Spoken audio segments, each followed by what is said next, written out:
Don't Tell Mum I'm on Earth. Written by Redundantfridge. Earth. From what I knew of the planet, it was a beautiful place of culture, with a history that makes flights of fancy appear sane. It is certainly bold to announce into the void that your people exist, to allow even the most tenebrous actors a look into a world that hasn't even left its system. In equal measure, individuals with better intentions have stored all the information sent through space into archives. Prior to what happened, one of my first glimpses into humanity was their yearning to see someone out in space aside from them. Even when I didn't understand what cultures were presented to me, or even some of the music, I appreciated it wholeheartedly. Instead of immersing myself in the cultures our galactic community had to offer, I dedicated my youth in organising what the Earthlings had sent into space. It is due to the immense amount of signal exposure that clean translations were able to be established. My understanding of humanity may have been flawed, but my raw knowledge of their philosophy, development and history is peerless. It is unfortunate that out of all the nations of the stars to invade Earth, my people fired the first shot, without even consulting those who had in-depth knowledge of humans. Hubris drove their will and overridden common sense. Only one silver lining existed from the invasion. It was much easier to obtain digital and physical copies of our interests. While I remained in detention on my own ship for my outbursts against the invasion, I had enough time to understand aspects and gaps of humanity that were outside my initial viewpoint. Films and books about invasions or otherworldly entities in general. Arguments about the validity of them winning such opposition, or the amount of times their own militaries became weaker for the plot to work. Sometimes they even contested the strange weaknesses certain aliens had that seemed too convenient. To humanity, their common sense of aliens coming to Earth maintain a perfection bias. The assumption that an invading force would just glass a planet from the beginning. If outside entities that came halfway across the galaxy ended up on their front door, it would be a slaughter. The strange phenomenon of believing all of our stuff works without issues and is top of the line, or we won't be at the mercy of an out-of-touch politician sitting in an air-conditioned office. They placed too much credit upon the rest of the galaxy. What they considered dumb or contrived were actually something completely valid. And even lessons I learned about in officer school and out in the field. As long as something breathes, it can bleed. If it can think, it has beliefs. If there are more than two beings, they will have differences.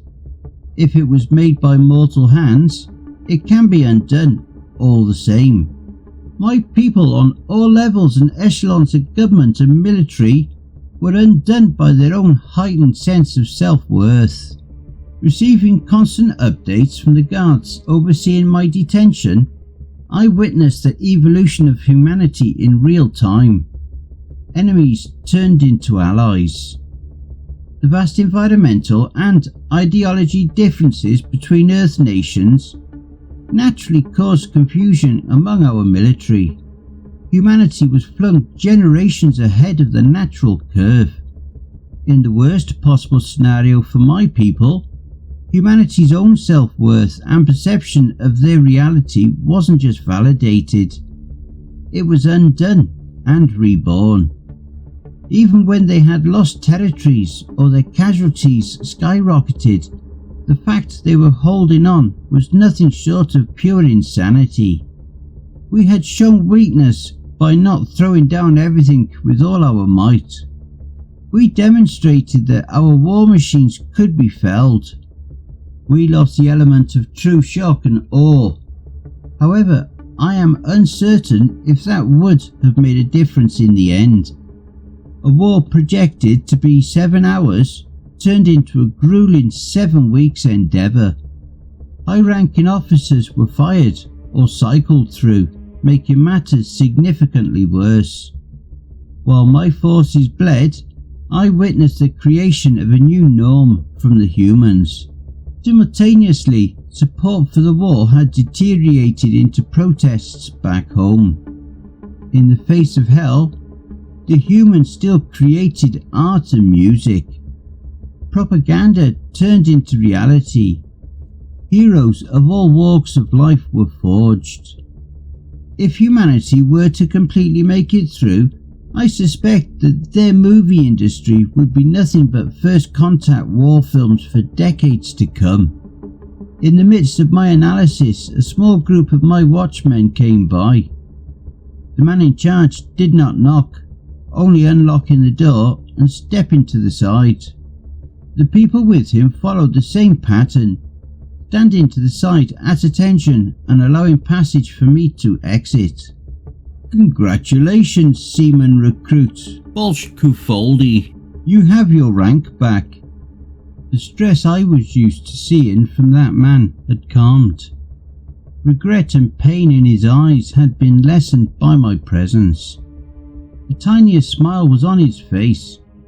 Welcome back, Rear Admiral. What are your orders, sir? When I stepped out of my containment, I looked around and saw none of my former peers awaiting me. The enlisted before me were obviously not in the best condition. Their uniforms lacked cleanliness, and their expressions looked like they returned from a tour in the deepest parts of the underworld. I did not recognize half of them. Without hesitation, I announced, "Full retreat, surrender, do whatever it takes to preserve the lives of everyone planetside who haven't been captured. Abandon their gear if they have to. Someone, anyone, get into contact with General Einarsson, United States Army. I'm speaking to him, personally." All the watchmen scrambled to send the proper messages out, or establish peace talks. Even if I didn't designate specific personnel, they already knew who could do what. I already saw it in their eyes. They were waiting for that order for a long time. For my choice of individual, from what I knew, Einarsson went from private all the way up to general, then became the general of the army due to the invasion. Proving his leadership worth during the conflict, especially when he's part of the infamous 50 war tribes, as my fleet called them. I could have contacted anybody. In retrospect, it would have been more efficient to call multiple representatives simultaneously to stop the war. To me, theoretically, interacting with this specific individual would have yielded better results than 100 representatives. I did not doll myself up in a dress uniform. Instead, I went directly to my former office and sat at my computer. I waited. 1,000 thoughts ran through my head. The possibility that this was about to be my last mistake was looming over my shoulder. All of my working knowledge about humanity was about to be put to the sword. Even more so since it was someone from the United States. Who knows what could happen? This will be my first time interacting with a human being. With how my government and entire chain of command has operated this far, it might be my last. For someone with as much experience as this human, surely he has the experience of fighting his own chain of command more than the enemy. Of all the people, he should understand things that a normal politician or non-prior enlisted officer do not even conceive of. It took a surprisingly short time for General Einarsson to come online.